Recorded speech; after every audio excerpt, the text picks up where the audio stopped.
여러분, 지금 미국에서 난리가 났습니다. 뉴욕 맨해튼 명문 사립여고. 학비만 연간 6만 달러, 우리 돈으로 8천만 원이 넘는 곳입니다. 이 학교 학생 25명이 지난 가을 한국으로 수학여행을 다녀왔습니다. 그런데 문제는 귀국 후에 터졌습니다. 학생들이 SNS에 올린 영상 하나가 조회수 200만을 찍으며 미국 전역으로 퍼져나갔고, 영상을 본 미국인들 반응이 심상치 않습니다. 한국이 진짜 이래? 우리가 선진국 맞아? 왜 미국은 이렇게 못하지? 심지어 학부모들까지 학교에 연락했습니다. 다음 수학여행도 한국으로 보내달라고요. 20년 경력의 인솔교사는 이렇게 말했습니다. 40개국을 다녀봤지만 학생들이 이 정도로 충격받은 건 한국이 처음입니다. 대체 4박 5일 동안 무슨 일이 있었던 걸까요? 미국인 교사의 눈에 비친 대한민국. 그 생생한 이야기 지금 바로 들어보겠습니다. 시작에 앞서 좋아요와 구독 눌러주시면 한국의 더 많은 이야기를 소개하는 데에 큰 힘이 됩니다. 안녕하세요. 저는 뉴욕에서 20년째 교사로 일하고 있는 마이클 앤더슨입니다. 지난 가을 제 인생에서 가장 잊을 수 없는 여행을 다녀왔습니다. 목적지는 대한민국 서울이었지요. 저희 학교는 맨해튼에서도 손꼽히는 명문 사립학교입니다. 이번 여행에 참가한 25명의 여학생들은 대부분 미국 상류층 가정의 자녀들이었어요. 월스트리트 금융인, 대형 로펌 변호사, 의사 자녀들이 줄을 이뤘고, 학부모들은 1년 전부터 이 특별한 여행을 준비해 오셨습니다. 20년간 교직 생활을 하면서 40개국이 넘는 나라를 학생들과 함께 다녀봤습니다. 유럽의 대도시들, 남미의 문화 유적지들, 일본과 호주까지. 웬만한 곳은 다 경험했던 터라 솔직히 이번 한국 여행도 비슷할 거라 생각했습니다. 인천공항에 도착한 시각은 밤 11시가 조금 넘은 때였습니다. 비행기에서 내려 터미널로 들어서는 순간 첫 번째 충격이 찾아왔습니다. 심야 시간임에도 공항 전체가 마치 한낮처럼 완벽하게 돌아가고 있었던 겁니다. 뉴욕 JFK 공항은 밤 10시만 넘으면 절반 이상의 상점이 문을 닫습니다. 조명도 어두워지고 청소 상태도 눈에 띄게 달라지지요. 그런데 인천공항은 완전히 달랐습니다. 안내 데스크마다 직원들이 환한 미소로 대기하고 있었습니다. 놀라웠던 건 그분들의 표정이었어요. 심야 근무의 피곤함이 전혀 느껴지지 않았습니다. 마치 손님을 기다리고 있었다는 듯 자연스러운 미소였지요. 바닥을 보는 순간 눈을 의심했습니다. 대리석이 거울처럼 반짝거리고 있었거든요. 수만 명이 오가는 공항 바닥이 어떻게 이렇게 깨끗할 수 있는지 이해가 되지 않았습니다. 청소 직원분들이 승객이 지나간 자리를 바로바로 닦아내고 계셨는데 그 모습이 마치 하나의 시스템처럼 움직이고 있었습니다. 화장실 앞을 지나칠 때 더욱 놀랐습니다. 청소 직원분이 화장실 입구에서 이용객들에게 고개 숙여 인사하시는 모습을 봤거든요. 미국에서는 상상조차 할 수 없는 광경이었습니다. 뉴욕 공항 화장실은 냄새가 나는 경우도 많고 휴지가 떨어져 있어도 몇 시간씩 방치되기 일쑤인데 말입니다. 입국 심사를 기다리는 동안 학생들의 표정을 살폈습니다. 아이들 모두 눈을 크게 뜨고 주변을 둘러보고 있더군요. 한 학생이 제게 다가와 조용히 물었습니다. 공항이 왜 이렇게 깨끗하고 조용하냐고요. 저도 마땅히 대답할 말이 없었습니다. 그저 한국이 원래 이런 나라인가 보다 생각했지요. 입국 심사대에서 두 번째 충격을 받았습니다. 예상치 못한 외국인 학생 단체 입국이었는데도 공항 직원들이 전혀 당황하지 않았거든요. 오히려 영어가 유창한 직원이 순식간에 배치되었습니다. 그분은 학생들의 나이를 고려해 천천히 또박또박 모든 절차를 안내해 주셨어요. 자동 출입국 심사 시스템 앞에서 기계 조작에 서툰 학생이 있으면 직원분이 바로 다가와 도와주셨습니다. 화면에는 영어를 비롯한 여러 나라 언어가 지원되고 있었고 어떤 학생이든 쉽게 따라할 수 있도록 직관적으로 설계되어 있었습니다. 미국에서는 입국 심사에 한두 시간 걸리는 게 보통입니다. 줄도 길고 직원들도 무뚝뚝하지요. 질문도 까다롭고 때로는 불쾌한 경험을 하기도 합니다. 그런데 인천공항에서는 모든 과정이 15분 만에 끝났습니다. 수화물을 찾으러 가는 길 거대한 전광판이 눈에 들어왔습니다. 실시간으로 짐의 위치가 표시되고 있었거든요.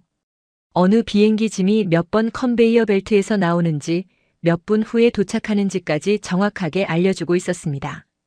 JFK에서는 짐 찾는 데만 1시간씩 걸리는 경우가 허다합니다. 어디서 나오는지도 모르고 무작정 기다려야 할 때가 많지요.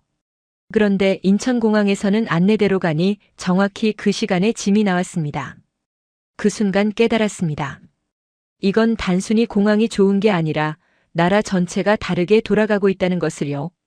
공항을 빠져나와 리무진 버스를 기다리는 동안이었습니다. 학생들의 표정이 확연히 달라지기 시작했어요. 처음 느꼈던 낯선 나라에 대한 긴장감은 사라지고 호기심으로 가득 찬 눈빛으로 바뀌어 있었습니다. 자정이 넘은 시각 버스에 올랐습니다. 버스 내부는 놀라울 정도로 깨끗했고 좌석도 안락했습니다. 기사님께서 외국인 승객임을 알아채시고 영어로 친절하게 안내해 주셨지요. 서울까지 약 1시간 정도 걸린다는 설명과 함께 안전벨트를 매달라고 당부하셨습니다. 버스가 출발하면서 창밖 풍경이 펼쳐졌습니다. 새벽 시간임에도 고속도로는 환하게 조명되어 있었습니다. 가로등 하나하나가 정확한 간격으로 서 있었고 도로 위 차량들은 질서정연하게 흐르고 있었지요. 끼어들기나 경적 소리 같은 건 찾아볼 수 없었습니다. 뉴욕의 밤거리는 어둡고 위험한 느낌인데 이곳은 완전히 다른 세상 같았습니다. 서울 시내로 접어들면서 학생들 사이에 작은 술렁임이 일었습니다. 창밖으로 보이는 편의점들 때문이었지요. 한밤중인데도 불이 환하게 켜져 있었고 사람들이 자연스럽게 드나들고 있었습니다. 뉴욕에서는 밤 11시만 넘으면 혼자 편의점 가는 것도 꺼려집니다. 위험하다는 인식 때문이지요. 그런데 서울에서는 새벽 1시가 넘은 시간에도 젊은 여성들이 혼자 거리를 걷고 있었습니다. 무섭거나 불안해하는 기색이 전혀 없었습니다. 헤드폰을 끼고 느긋하게 걷는 모습, 편의점에서 나와 아이스크림을 먹으며 걸어가는 모습. 그게 너무나 자연스러워 보였지요. 한 학생이 창문에 얼굴을 바짝 대고 바라보다가 중얼거렸습니다. 미국에서는 절대 저렇게 못한다고요. 맞는 말이었습니다. 뉴욕에서 새벽 2시에 여성 혼자 거리를 걷는 건 상상하기 어렵습니다. 택시를 타거나 누군가와 함께 다니거나 아예 외출을 삼가지요. 그런데 서울에서는 그게 일상이었습니다. 강남 지역에 가까워지면서 고층 빌딩들이 눈에 들어왔습니다. 불이 꺼지지 않은 사무실들, 화려한 네온 사인들. 도시 전체가 잠들지 않고 살아 움직이고 있었습니다.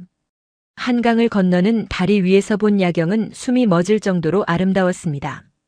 강 양쪽으로 펼쳐진 빌딩 숲, 물 위에 반사된 조명들. 뉴욕 맨해튼 야경 못지않은, 아니 어쩌면 그보다 더 웅장하고 현대적인 풍경이었지요.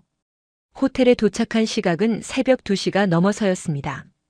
그런데 놀랍게도 호텔 주변은 여전히 활기차 보였습니다. 24시간 영업하는 식당들이 불을 밝히고 있었고 편의점에서는 사람들이 계산을 하고 있었지요. 뉴욕 맨해튼도 잠들지 않는 도시라고 하지만 이건 차원이 달랐습니다. 맨해튼의 새벽은 위험을 감수해야 누릴 수 있는 것이지만 서울의 새벽은 누구에게나 열려 있는 것처럼 보였거든요. 체크인을 하면서 마지막 감동을 경험했습니다. 프론트 직원분이 학생들의 연령대를 고려해 조용한 층의 객실을 배정해 주셨거든요. 다음 날 아침 식사 시간과 주변편의 시설까지 세세하게 안내해 주셨습니다. 새벽 2시가 넘은 시간인데도 피곤한 기색 하나 없이 진심 어린 환영 인사를 건네셨지요. 객실로 올라가는 엘리베이터 안에서 학생들이 서로 눈을 마주쳤습니다. 말하지 않아도 다들 같은 생각을 하고 있다는 게 느껴졌습니다. 이제 겨우 공항에서 호텔까지 온 것뿐이었습니다. 단 1시간 남짓한 이동이었지요. 그런데 벌써 우리가 알던 세상과는 전혀 다른 곳에 와 있다는 느낌이 들었습니다. 그날 밤 저는 쉽게 잠들 수가 없었습니다. 앞으로 며칠간 이 나라에서 또 어떤 것들을 보게 될지 그때는 감히 상상조차 하지 못했습니다. 몇 시간 후 시차 때문에 잠을 설친 학생 몇 명이 복도에서 웅성거리기 시작했습니다. 배가 고프다는 거였지요. 시계를 보니 새벽 6시가 조금 넘은 시각이었습니다. 솔직히 난감했습니다. 이른 새벽에 문을 연 식당을 찾기란 어느 나라에서든 쉽지 않은 일이니까요. 뉴욕에서도 새벽 6시에 제대로 된 식사를 하려면 꽤 고생해야 합니다. 호텔 조식은 7시부터였고 배고픈 학생들을 1시간이나 더 기다리게 할 수는 없었지요. 호텔 프론트에 혹시 근처에 아침 일찍 여는 식당이 있느냐고 물었습니다. 직원분이 환하게 웃으며 대답하셨어요. 바로 옆 골목에 24시간 운영하는 김밥집이 있다고요. 새벽에도 식사가 가능하다는 말에 저는 귀를 의심했습니다. 학생 7명과 함께 호텔을 나섰습니다. 새벽 공기가 차가웠지만 거리는 이미 깨어나고 있었어요. 조깅하는 사람들, 출근 준비를 서두르는 직장인들, 편의점에서 커피를 사들고 나오는 젊은이들까지 서울이라는 도시는 새벽부터 움직이고 있었습니다. 김밥집 문을 열고 들어서자 따뜻한 공기와 함께 음식 냄새가 코끝을 스쳤습니다. 이미 몇몇 손님들이 식사를 하고 있더군요. 신문을 펼쳐들고 혼자 조용히 식사하는 중년 남성, 노트북을 앞에 두고 뭔가 작업하는 젊은 여성, 야근을 마치고 온 듯 피곤해 보이는 직장인 두어 명. 새벽 6시에 이렇게 자연스럽게 식당이 돌아가고 있다는 사실이 신기했습니다. 메뉴판을 보는 순간 눈이 휘둥그레졌습니다. 가격 때문이었지요. 김밥 한 줄이 3,000원, 라면이 4,000원이었어요. 미국 물가로 환산하면 믿기 어려울 정도로 저렴한 가격이었습니다. 맨해튼에서 아침 식사를 하려면 1인당 최소 15달러에서 20달러는 써야 하거든요. 그것도 커피와 샌드위치 정도가 전부인데 말입니다. 주문을 받으러 오신 사장님은 외국인인 우리를 보고도 전혀 당황하지 않으셨습니다. 영어가 유창하진 않았지만 손짓과 메뉴판 사진을 활용해 능숙하게 소통하셨지요. 학생들이 매운 음식을 못 먹는다고 하자 순한 맛으로 조절해 주시겠다고 하셨습니다. 음식이 나오는 속도도 놀라웠습니다. 주문한 지 5분도 채 되지 않아 테이블 위에 음식들이 가득 차더군요. 김밥, 라면, 떡볶이, 순대까지 색색깔의 음식들이 눈앞에 펼쳐졌습니다. 학생들은 난생 처음 보는 음식 앞에서 잠시 망설였습니다. 김밥을 집어든 한 학생이 한 입 베어 물더니 눈이 커졌어요. 연신 맛있다는 표현을 하며 순식간에 한 줄을 비워버렸지요. 다른 학생들도 따라서 먹기 시작했고 테이블은 금세 활기를 띠었습니다. 계산할 때 또 한 번 놀랐습니다. 7명이 배불리 먹었는데 총 금액이 4만 원 남짓이었거든요. 미국 돈으로 30달러가 채 안 되는 금액이었습니다. 맨해튼에서 7명이 아침을 먹으려면 최소 150달러는 각오해야 하는데 말이지요. 사장님께서 잔돈을 건네시며 다시 오라고 하셨습니다. 학생들 입에 맞았느냐고 물으시며 다른 메뉴들도 추천해 주셨지요. 새벽 6시에 갑자기 들이닥친 외국인 손님들에게 이렇게 친절할 수 있다는 게 놀라웠습니다. 식당을 나서며 학생들이 저마다 감탄을 쏟아냈습니다. 맛도 좋고 가격도 싸고 사람들도 친절하다고요. 이 세 가지가 동시에 갖춰진 곳을 미국에서는 찾기 어렵다며 고개를 저었지요. 호텔로 돌아가는 길에 편의점에 들렀습니다. 간식을 사고 싶어하는 학생들 때문이었어요. 편의점 안으로 들어서는 순간 또 다른 세계가 펼쳐졌습니다. 새벽 시간인데도 매장은 백화점처럼 정돈되어 있었고 물건이 빼곡하게 진열되어 있었습니다. 뉴욕의 편의점은 좁고 어둡고 물건도 별로 없는 경우가 많거든요. 밤에는 강도를 우려해 일부 구역을 막아두기도 하지요. 그런데 서울의 편의점은 완전히 달랐습니다. 더욱 놀라운 건 편의점에서 할 수 있는 일들이었습니다. 물건만 파는 게 아니라 택배도 보내고 공과금도 내고 은행 업무까지 볼 수 있다더군요. 학생들이 신기해하며 이것저것 구경했습니다. 바나나 맛 우유를 발견한 학생들이 호들갑을 떨었습니다. 항아리 모양의 독특한 용기가 재미있었나 봅니다. 저마다 하나씩 집어들고는 기념사진을 찍었지요. 미국에서는 본 적 없는 것들이 너무 많다며 신기해했습니다. 계산대 직원분이 환하게 인사하시며 한국 방문을 환영한다고 하셨습니다. 외국인이라고 불편해하거나 귀찮아하는 기색이 전혀 없었지요. 오히려 먼저 말을 걸어주시는 따뜻함이 느껴졌습니다. 편의점을 나서며 한 학생이 중얼거렸습니다. 한국은 24시간 살아있는 나라 같다고요. 언제든 필요한 게 있으면 해결할 수 있다는 사실이 부럽다고 했지요. 미국에서는 일요일만 되어도 문 닫는 가게가 수두룩한데 여기는 새벽에도 모든 게 돌아가고 있으니까요. 호텔로 돌아오는 길 거리의 청결함에도 새삼 감탄했습니다. 쓰레기 하나 보이지 않았거든요. 새벽부터 거리를 쓸고 있는 미화원분들의 모습이 눈에 들어왔습니다. 도시 전체가 하나의 생명체처럼 유기적으로 움직이고 있었습니다. 호텔 로비에 도착하니 다른 학생들도 하나둘 깨어나 있었습니다. 먼저 나갔다 온 우리를 보고 어디 갔다 왔느냐며 물었지요. 새벽 식사 이야기를 들려주자 모두 부러워하며 다음에는 자기들도 꼭 데려가 달라고 했습니다. 그때까지만 해도 이건 시작에 불과했습니다. 진짜 놀라운 일들은 그 다음부터 펼쳐지게 되었지요. 아침 9시가 되어 본격적인 일정을 시작했습니다. 첫 목적지는 한강공원이었지요. 호텔 직원분이 서울 시민들의 일상을 가장 잘 볼 수 있는 곳이라며 추천해 주셨던 곳입니다. 지하철을 타고 이동하기로 했습니다. 미국 학생들에게 대중교통은 낯선 경험이거든요. 뉴욕에도 지하철이 있지만 학생들 대부분은 부모님 차나 우버를 이용하지 지하철을 타는 경우는 거의 없습니다. 위험하다는 인식 때문이지요. 지하철역으로 들어서는 순간 학생들의 입에서 탄성이 터져 나왔습니다. 역사 내부가 너무나 깨끗했기 때문입니다. 바닥이 반짝반짝 빛나고 있었고 벽면에는 얼룩 하나 없었지요. 공기도 쾌적했습니다. 지하인데도 냄새가 나지 않았어요. 뉴욕 지하철역의 모습이 떠올랐습니다. 어둡고 습하고 쥐가 돌아다니는 그곳과는 차원이 달랐지요. 100년이 넘은 시설이라 어쩔 수 없다고들 하지만 서울 지하철을 보니 그게 핑계에 불과하다는 생각이 들었습니다. 승강장으로 내려가는 에스컬레이터를 탔습니다. 꽤 깊숙이 내려갔는데도 환기가 잘 되어 지하라는 느낌이 들지 않았어요. 학생들은 연신 주변을 둘러보며 사진을 찍었습니다. 승강장에 도착하니 사람들이 줄을 서서 기다리고 있었습니다.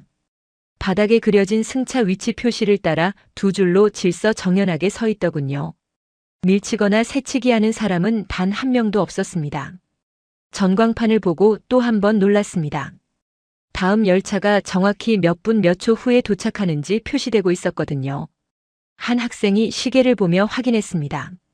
정말 그 시간에 딱 맞춰 열차가 들어왔지요. 뉴욕 지하철은 언제 오는지 알 수 없습니다. 10분을 기다려도 안 오다가 갑자기 3대가 연달아 오기도 하지요. 그래서 뉴요커들은 지하철 시간을 아예 믿지 않습니다. 그런데 서울에서는 초 단위로 시간이 지켜지고 있었어요. 열차 문이 열리자 사람들의 행동이 인상적이었습니다. 내리는 승객들을 위해 양옆으로 비켜섰지요. 내리는 사람이 다 나간 뒤에야 질서 있게 탑승했습니다. 아무도 밀거나 다투지 않았어요. 뉴욕 지하철에서는 문이 열리면 전쟁입니다. 내리는 사람과 타는 사람이 뒤엉켜 소리를 지르기도 하지요. 몸싸움이 벌어지는 경우도 드물지 않습니다. 그런 광경에 익숙했던 학생들은 서울 지하철의 질서에 말문이 막힌 듯 했어요. 열차 안으로 들어서니 내부도 깨끗했습니다. 좌석에 낙서가 없었고 바닥에 쓰레기도 없었지요. 손잡이가 반짝거리고 있었어요. 에어컨이 적절하게 작동해서 쾌적했고 소음도 적어 대화하기 편했습니다. 한 학생이 놀라운 발견을 했습니다. 지하철 안에서 인터넷이 된다는 거였어요. 당연한 이야기처럼 들릴 수 있지만 뉴욕 지하철에서는 상상도 못할 일입니다. 터널 안에서는 완전히 단절되거든요. 학생들은 바로 가족들에게 사진을 전송하기 시작했지요. 목적지역에 도착해 지상으로 올라왔습니다. 눈앞에 한강이 펼쳐지는 순간 학생들의 입에서 다시 탄성이 터졌습니다. 넓은 강과 양쪽으로 펼쳐진 공원, 그리고 멀리 보이는 빌딩 숲까지. 뉴욕의 허드슨강 공원과는 비교할 수 없는 규모였지요. 공원으로 들어서자 시민들의 일상이 눈에 들어왔습니다. 조깅하는 사람, 자전거 타는 사람, 인라인 스케이트를 즐기는 사람까지. 평일 오전인데도 이렇게 많은 사람들이 운동을 즐기고 있다는 게 신기했어요. 가장 인상적이었던 건 강변을 따라 설치된 공공운동기구들이었습니다. 누구나 무료로 사용할 수 있다는 안내판을 보고 학생들이 놀라더군요. 미국에서 운동하려면 헬스장에 돈을 내고 등록해야 하거든요. 월 $100가 넘는 경우도 흔하지요. 그런데 여기서는 시민 누구나 공짜로 운동할 수 있었습니다. 한 할아버지께서 운동기구를 사용하고 계셨습니다. 학생 하나가 용기를 내어 다가갔지요. 언어가 통하지 않아 손짓으로 소통했는데 할아버지께서 환하게 웃으시며 기구 사용법을 알려주셨어요. 매일 아침 이곳에서 운동한다고 하셨지요. 그 모습을 보며 학생들이 고개를 끄덕였습니다. 한국 어르신들이 건강해 보이는 이유를 알 것 같다고들 했어요. 운동할 수 있는 환경이 이렇게 잘 갖춰져 있으니까요. 공원 벤치에 앉아 잠시 쉬며 주변을 둘러봤습니다. 가족 단위로 나온 사람들이 많았어요. 아이와 자전거를 타는 아버지, 유모차를 밀며 산책하는 어머니들. 평화로운 일상의 풍경이 그림처럼 펼쳐져 있었지요. 특히 눈에 띈 건 반려견과 산책하는 사람들이었습니다. 모두 목줄을 착용하고 있었고 배변 봉투를 손에 들고 있었어요. 한 남성이 반려견의 배변을 치우는 모습을 보며 학생들이 감탄했습니다. 뉴욕에서도 규정상 치워야 하지만 실제로 지키는 사람은 많지 않거든요. 점심때가 되자 신기한 광경을 목격했습니다. 공원 곳곳에 작은 편의점과 카페가 있었는데 사람들이 도시락을 사서 잔디밭에 앉아 먹고 있었지요. 우리도 따라 해보기로 했습니다. 편의점에서 삼각김밥과 음료를 샀습니다. 강변에 자리를 잡고 앉아 식사를 시작했지요. 바람이 시원하게 불어왔고 강물이 햇빛에 반짝거렸습니다. 학생들은 이런 경험이 처음이라며 연신 사진을 찍어댔어요. 식사를 마치고 나서 더 놀라운 일이 벌어졌습니다. 아무도 시키지 않았는데 학생들이 자발적으로 쓰레기를 모으기 시작한 거예요. 주변 한국 사람들이 그렇게 하는 걸 보고 따라한 거였지요. 쓰레기통을 찾아버리러 가면서 공원 전체를 다시 둘러봤습니다. 정말 쓰레기가 하나도 없었어요. 이렇게 큰 공원에 이렇게 많은 사람들이 있는데도 바닥이 깨끗했습니다. 뉴욕 센트럴파크는 주말만 되면 쓰레기로 넘쳐나거든요. 청소 인력이 부족해서 그렇다고들 하지만 한강공원을 보니 결국 시민의식의 문제라는 생각이 들었습니다. 공원을 나서기 전에 한 가지 더 눈에 띈 것이 있었습니다. 공공 자전거 대여 시스템이었지요. 따릉이라는 이름의 자전거들이 정거장마다 줄지어 서 있었어요. 스마트폰으로 간단하게 빌릴 수 있다고 했습니다. 한 학생이 요금을 확인하고는 경악했습니다. 1시간에 1,000원, 미국 돈으로 $1도 안 되는 가격이었거든요. 뉴욕에도 비슷한 시스템이 있지만 가격이 몇 배나 비싸고 자전거 상태도 별로 좋지 않지요. 게다가 도난이나 파손도 심해서 이용하기 꺼려지는 경우가 많습니다. 오후 2시쯤 공원을 나섰습니다. 학생들은 한강에서 보낸 시간을 오래 기억할 거라고 했어요. 안전하고 깨끗하고 모두가 서로를 배려하는 문화. 그게 가장 인상 깊었다고들 했습니다. 다음 목적지인 코엑스로 향했습니다. 학생들이 쇼핑을 원하기도 했지만 제가 꼭 보여주고 싶은 곳이 있었거든요. 바로 별마당 도서관이었습니다. 코엑스몰에 들어서자 학생들의 눈이 다시 휘둥그레졌습니다. 지하에 이렇게 거대한 쇼핑몰이 있다는 사실에 놀란 거지요. 천장이 높고 조명이 밝아서 지하라는 느낌이 전혀 들지 않았어요. 별마당 도서관에 도착한 순간 학생들은 말을 잃었습니다. 천장까지 치솟은 거대한 책장들, 그 안에 빼곡히 꽂힌 수만 권의 책들. 도서관이라기보다는 하나의 예술 작품 같았지요. 하지만 제가 학생들에게 보여주고 싶었던 건 건물이 아니었습니다. 그 안에서 책을 읽고 있는 사람들이었지요. 평일 오후인데도 많은 시민들이 책을 펼쳐들고 있었어요. 자리를 잡고 앉아 조용히 독서에 몰두하는 모습이 인상적이었습니다. 특히 눈에 띈 건 정장을 입은 젊은 직장인들이었습니다. 점심시간이 지난 오후였는데도 책을 읽고 있더군요. 한 학생이 물었습니다. 저 사람들은 일하지 않느냐고요. 아마 잠깐 시간을 내서 온 것 같다고 대답했습니다. 그 말을 듣고 학생들이 숙연해졌습니다. 바쁜 직장인들이 점심시간에 커피숍 대신 도서관을 찾는 문화. 미국에서는 상상하기 어려운 풍경이었거든요. 맨해튼 직장인들의 점심시간은 대개 샐러드를 사들고 책상으로 돌아가거나 커피를 마시며 스마트폰을 보는 게 전부니까요. 1시간 정도 도서관에 머물렀습니다. 학생들은 각자 관심 있는 분야의 책을 살펴봤어요. 영어로 된 한국 소개 책자를 읽는 학생도 있었고 한국어 학습서를 뒤적이는 학생도 있었지요. 사진집을 넘기며 한국의 풍경에 감탄하는 학생들도 많았습니다. 도서관을 나서면서 한 학생이 말했습니다. 한국이 왜 이렇게 빠르게 발전했는지 알 것 같다고요. 사람들이 끊임없이 배우고 공부하는 문화가 있기 때문이라고 했지요. 배움에 대한 이런 열정이 나라 전체를 움직이는 힘인 것 같다고도 했습니다. 그 말에 다른 학생들도 고개를 끄덕였습니다. 미국은 공부를 싫어하는 분위기가 있거든요. 책 읽는 걸 재미없는 일로 여기고 공부 열심히 하는 애들을 이상하게 보는 문화가 있지요. 그런데 한국은 완전히 반대였습니다. 코엑스몰을 둘러보며 쇼핑도 했습니다. 학생들이 특히 좋아했던 건 한국 화장품 매장이었어요. 한국 화장품의 품질이 좋다는 건 미국에서도 유명하거든요. 학생들이 이것저것 테스트해보며 즐거워했습니다. 매장 직원분들의 서비스에도 감탄했습니다. 피부 타입에 맞는 제품을 추천해주고 사용법까지 세세하게 알려주셨거든요. 미국 매장에서는 이런 수준의 서비스를 받기 어렵습니다. 대부분 직원들이 무관심하거나 귀찮아하지요. 저녁 시간이 가까워지며 홍대로 이동했습니다. 한국 젊은이들의 문화를 보여주고 싶었거든요. 지하철에서 내리자마자 활기찬 분위기가 몰려왔습니다. 음악 소리, 사람들의 웃음소리, 형형색색의 간판들. 도시 전체가 축제장 같았어요. 거리로 나서자 버스킹 공연이 눈에 들어왔습니다. 젊은이들이 케이팝 음악에 맞춰 춤을 추고 있었지요. 안무가 칼같이 맞아떨어졌습니다. 전문 댄서라고 해도 믿을 정도였어요. 공연이 끝나자 모여있던 관객들이 박수를 쳤습니다.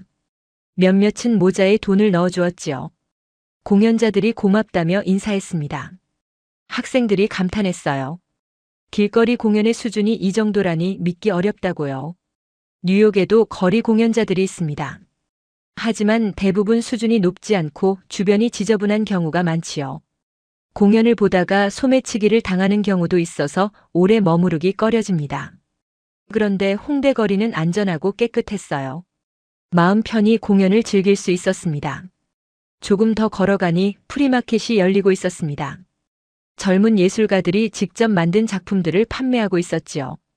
액세서리, 그림, 수제 공예품까지 하나하나 개성이 넘쳤습니다. 한 부스에서 학생들이 발걸음을 멈췄습니다. 한국 전통 문양을 현대적으로 재해석한 귀걸이였어요. 판매자가 영어로 설명해 주었습니다. 한국의 전통과 현대를 접목한 작품이라고요. 학생 몇 명이 구매했지요. 특별한 기념품이 될 거라며 좋아했습니다. 다른 부스에서는 캘리그래피 작품을 팔고 있었습니다. 한글로 쓴 아름다운 글씨들이 전시되어 있었지요. 학생들이 한글의 아름다움에 감탄했어요. 한 학생은 자기 이름을 한글로 써달라고 부탁했습니다. 작가분이 흔쾌히 써주셨지요. 그 학생은 지금도 그 작품을 방에 걸어두고 있다더군요. 프리마켓을 둘러보며 학생들이 이야기를 나눴습니다. 젊은 예술가들이 자유롭게 활동할 수 있는 공간이 있다는 게 부럽다고요. 미국에서는 이런 기회가 흔하지 않거든요. 뉴욕에서 예술 활동을 하려면 엄청난 비용이 들지요. 임대료가 비싸서 젊은 작가들이 버티기 어렵습니다. 그런데 홍대에서는 젊은이들이 자신의 재능을 펼칠 수 있는 터전이 마련되어 있었어요. 한국이 문화와 예술을 지원하고 있다는 증거라고 학생들이 말했습니다. 독특한 카페 앞에서 발걸음을 멈췄습니다. 빈티지 가구와 현대적인 조명이 어우러진 인테리어가 눈길을 끌었거든요. 학생들이 들어가 보고 싶어 해서 문을 열고 들어갔습니다. 카페 내부는 더욱 특별했습니다. 벽면에 예술 작품들이 걸려 있었고 한쪽에는 책장이 가득 차 있었지요. 단순히 커피를 마시는 공간이 아니라 문화를 즐기는 공간이었습니다. 자리에 앉아 음료를 기다리며 주변을 살폈습니다. 많은 젊은이들이 노트북을 펼쳐놓고 무언가에 몰두하고 있었어요. 공부하는 학생, 작업하는 프리랜서, 책을 읽는 사람까지. 카페가 제2의 작업실 역할을 하고 있었지요. 한 학생이 감탄했습니다. 카페에서 이렇게 열심히 뭔가를 하는 모습이 인상적이라고요. 미국 카페에서는 대부분 수다를 떨거나 스마트폰을 보는 게 전부인데 한국 젊은이들은 뭔가 다르다고 했습니다. 저도 그 말에 동감했습니다. 한국 젊은이들에게서 느껴지는 열정 같은 게 있었어요. 무언가를 이루겠다는 의지, 성장하겠다는 욕구가 눈빛에서 읽혔지요.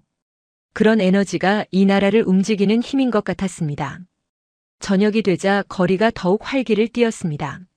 네온 사인이 켜지고 음악 소리가 커졌어요. 식당과 술집에서 사람들이 나와 거리를 채웠습니다. 학생들이 이 분위기에 흠뻑 빠졌지요. 저녁 식사로 삼겹살을 먹으러 갔습니다. 학생들이 한국 바비큐를 경험해 보고 싶다고 했거든요. 식당에 들어서자 고기 굽는 냄새가 진동했습니다. 직원분이 친절하게 굽는 법을 알려주셨습니다. 학생들이 처음에는 어색해하더니 금세 익숙해졌지요. 상추에 고기를 싸서 한 입에 넣는 방법을 배우고는 연신 맛있다며 감탄했어요. 가격을 계산할 때 또 한 번 놀랐습니다. 25명이 배불리 먹었는데 1인당 10,000원 남짓이었거든요. 미국에서 같은 수준의 바비큐를 먹으려면 1인당 $50는 각오해야 합니다. 학생들이 고개를 저으며 믿을 수 없다고 했지요. 호텔로 돌아가는 길 밤거리를 걸으며 학생들과 이야기를 나눴습니다. 하루 동안 본 것들이 너무 많아서 머리가 복잡하다고들 했어요. 모든 게 미국과 달랐다고요. 더 좋은 방향으로 말이지요. 한 학생이 조용히 말했습니다. 한국에서 살고 싶다고요. 반쯤 농담이었지만 표정은 진지했습니다. 다른 학생들도 비슷한 생각을 하고 있는 것 같았어요. 마지막 날 아침이 밝았습니다. 학생들은 평소보다 일찍 일어나 짐을 꾸렸어요. 오후에 공항으로 가야 했기 때문이지요. 아침 식사 후 마지막 일정으로 명동에 가기로 했습니다. 호텔에서 명동까지는 걸어갈 수 있는 거리였습니다. 학생들은 서울의 마지막 모습을 눈에 담으려는 듯 천천히 걸었어요. 거리 곳곳을 카메라에 담고 지나가는 사람들의 모습을 관찰했지요. 명동에 도착하니 이미 많은 인파로 북적이고 있었습니다. 화장품 가게, 옷가게, 액세서리 가게들이 즐비했어요. 학생들의 눈이 반짝였습니다. 여학생들이 먼저 화장품 매장으로 향했습니다. 한국 화장품의 명성은 미국에서도 유명하거든요. 매장에 들어서자 직원분이 영어로 환영 인사를 건넸어요. 체험용 제품들이 깔끔하게 진열되어 있었습니다. 직원분이 학생들 한 명 한 명의 피부를 살펴보며 제품을 추천해 주셨습니다. 사용법까지 세심하게 알려주셨지요. 이런 수준의 서비스에 학생들이 감동했어요. 미국 매장에서는 경험하기 어려운 것이었습니다. 한 학생은 쇼핑백 가득 제품을 샀습니다. 본인 것만이 아니라 어머니, 언니, 친구들 선물까지 준비했지요. 가격도 합리적이고 품질도 좋다며 만족해했어요. 길거리 음식 코너에서 간식을 샀습니다. 호떡을 처음 맛본 학생들이 환호했어요. 달콤하고 따뜻한 맛에 푹 빠졌지요. 붕어빵도 신기해했습니다. 생선 모양인데 왜 팥이 들어있느냐며 웃었어요. 기념품 가게에 들어갔습니다. 한국 전통 상품들이 현대적으로 재해석되어 있었지요. 한복 인형, 전통 문양 엽서, 한글이 프린트된 옷까지. 학생들이 집에 가져갈 선물을 정성껏 골랐습니다. 가게 주인분이 외국인 학생들에게 특별히 할인을 해주셨습니다. 한국을 찾아와서 고맙다고 하셨지요. 학생들이 그 따뜻함에 또 한 번 감동했어요. 한국 사람들의 정을 느꼈다고들 했습니다. 점심으로 비빔밥을 먹었습니다. 식당에 들어가니 외국인 관광객들로 붐볐어요. 메뉴판에 사진과 영어 설명이 있어서 주문하기 쉬웠습니다. 비빔밥이 나오자 학생들이 감탄했습니다. 색깔이 너무 예뻤거든요. 빨강, 노랑, 초록, 하양. 다양한 색의 재료들이 어우러져 하나의 작품 같았지요. 직원분이 비비는 방법을 알려주셨어요. 학생들이 따라하며 즐거워했습니다. 식사 후 명동 성당에 들렀습니다. 오래된 건물의 웅장함에 학생들이 숙연해졌어요. 잠시 안으로 들어가 조용히 앉아 있었습니다.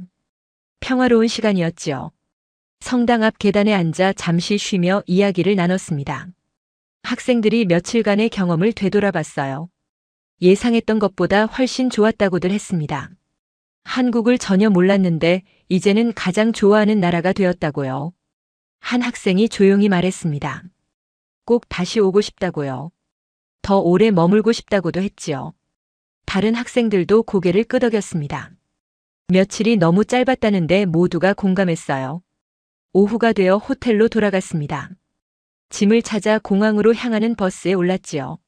학생들은 무거운 쇼핑백을 들고도 표정이 밝았어요. 한국에서 산 물건들이 소중한 추억이 될 거라며 웃었습니다. 버스가 출발하자 학생들은 창밖을 바라봤습니다. 스쳐 지나가는 서울의 모습을 눈에 담으려는 듯 했지요. 누군가 조용히 중얼거렸습니다. 꼭 다시 올 거라고요. 인천공항에 도착했습니다. 며칠 전 처음 발을 디뎠던 바로 그곳이었지요. 하지만 학생들의 마음은 완전히 달라져 있었어요. 처음에 호기심은 사라지고 아쉬움만 가득했습니다. 체크인을 하며 직원분께 인사했습니다. 한국에서의 시간이 정말 좋았다고요. 직원분도 미소 지으며 다시 방문해 달라고 하셨지요. 한국을 좋아해줘서 감사하다고도 하셨어요. 비행기가 이륙하고 창밖으로 한국 땅이 멀어져 갔습니다. 학생들이 작아지는 불빛들을 바라보며 아쉬워했지요. 누군가 사진을 찍었습니다. 한국의 마지막 모습을 남기려고요. 뉴욕 공항에 도착한 건 다음 날이었습니다. 학부모님들이 마중 나와 계셨어요. 학생들이 한꺼번에 한국 이야기를 쏟아내기 시작했습니다. 부모님들의 표정이 놀라움으로 바뀌었지요. 학교로 돌아온 후 큰일이 벌어졌습니다. 학생들이 소셜미디어에 한국 여행 사진과 영상을 올리기 시작한 거예요. 수십 개의 게시물이 한꺼번에 올라갔지요. 반응이 폭발적이었습니다. 미국 친구들이 놀라워하며 댓글을 달았어요. 한국이 이렇게 발전한 나라인 줄 몰랐다고요. 조회수가 순식간에 올라갔습니다. 특히 인기를 끌었던 건 새벽 거리 영상이었습니다. 새벽 2시에 여성들이 혼자 안전하게 걸어다니는 모습을 담은 영상이었지요. 미국에서는 상상도 못할 일이라며 사람들이 충격을 받았어요. 조회수가 200만을 넘었습니다. 댓글에는 비슷한 반응들이 이어졌습니다.